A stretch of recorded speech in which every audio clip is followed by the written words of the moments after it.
Hi, it's Alaska Granny. Are you looking for tips to shopping for food storage? Well, it doesn't have to be complicated, and it's important that everybody stockpile the food and supplies that they need for emergencies. We never know what can happen, so the best strategy is to plan ahead. So you want to take an inventory of the foods your family actually likes. If they like tuna, get tuna. If they hate green beans, don't get green beans. Somebody else's list isn't necessarily what's going to be the best fit of food for your family. It makes no sense to stock up on foods that nobody likes or is willing to eat. It's a waste of your valuable grocery dollars, and it's also a waste of your food storage space. You want to have the space in your home to store things that you actually need and use and are useful to you, not just clutter. So stock up on items that are foods that your family likes and buy extras of them when you go to the store.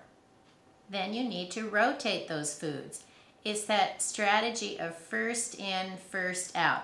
Just like they do in the grocery store. You push the things in the back of the shelf to the front and you put the new foods behind them so that you're always rotating them. Nothing gets shoved in the back, expired, dented, or bulging and is wasted. You also want to make sure that you store your packaged goods in airtight containers because you don't want them to become contaminated with any kind of pantry bugs. You don't want packages spilling and making a mess in your pantry, and foods stay fresh longer if they're stored in airtight containers. It's worth the investment to have your food last as long as possible and still be in the best shape and flavor that it can be. Before you head to the store or make a meal plan, inventory the food you have on hand. Plan your meals around the foods that are in your stockpile and then go to the store and buy the rest of the items that you need. It makes no sense to keep buying more cans of tomatoes and use those ones you just came from the store if you have 12 of them in your pantry. If you do come home with 2, use the 2 out of your pantry and put the new ones in the back of the row so that they're continuing to be rotated. That way you make sure that you're using and replacing the foods that you need. If you find that there's foods in your pantry that are becoming expired that nobody is using, you need to try to use them up and then figure out, how come I have these foods that nobody wants and we aren't eating? Are they just forgotten or we don't care about them anymore? If you're not willing to eat them, you need to donate them, say, to a food pantry before they've expired, or if they're way expired, it's probably best to dispose of them. Work within your budget, buy a little at a time, and buy a variety. If you buy 50 cans of chili this week and 50 cans of black beans next week, and then something happens, all you have to eat are chili and beans. So buy a variety until you have a nice stockpile. Once you have a variety, then you can take advantage of sales and you can buy in bulk. But just because it's on sale and you can buy it in bulk, don't buy more than your family can use within a year or two. You don't want those foods in your pantry to become expired simply because you bought too many. There is a limit to how much you can actually use. I've made that mistake myself. I bought too much because it was on sale, and if you just have too much, it can become a problem. So try to stockpile in a reasonable amount and not just out of fear or it's on sale like I've done. Then think in terms of meals: breakfast, lunch, dinner, snacks. Look at the packages, read the ingredients, pay attention to the nutrition and the calorie count. You need to make sure that you have wholesome foods and that you're providing 2,000 calories per person per day to make sure that you have a substantial amount of food.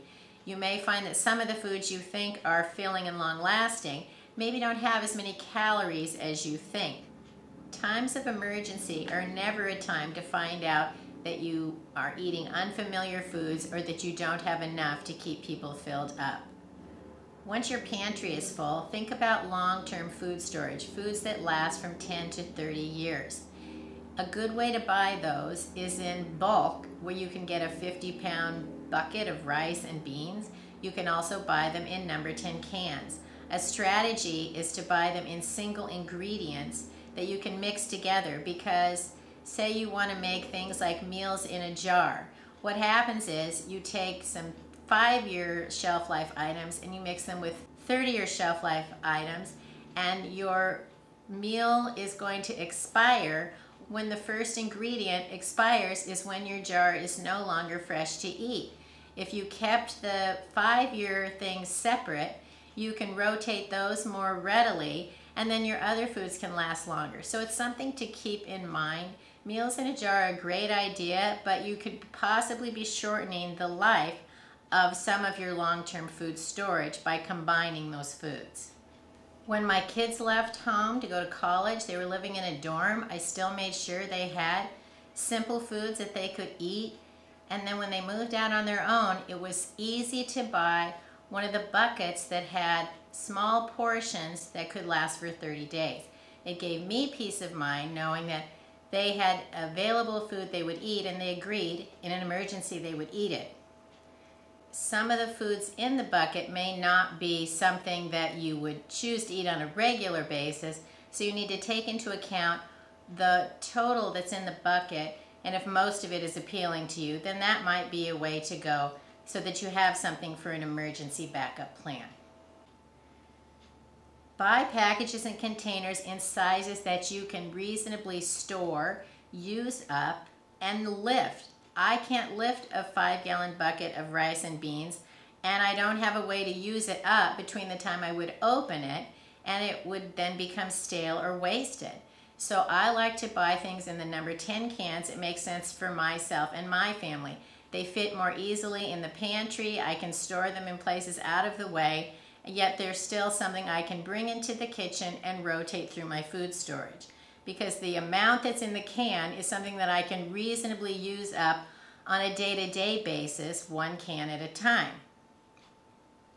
If you do want to store things in buckets, a great way to do that is, if you're going to seal them up in Mylar, make them in smaller sizes of Mylar bags and put the bags together in a 5-gallon bucket. Maybe put 5 of the Mylar small bags rather than 1 gigantic bag.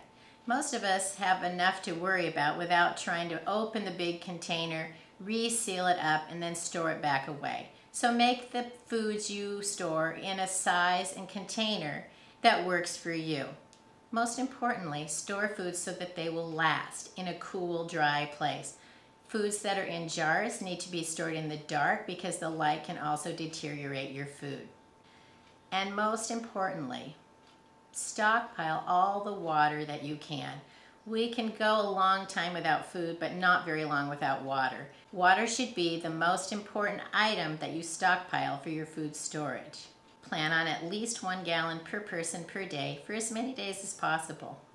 Food storage doesn't have to be complicated. We just need to have a plan, and when you make a plan, then you know how to implement it, and so that it makes sense for you and your family, and then you'll be ready for whatever comes your way.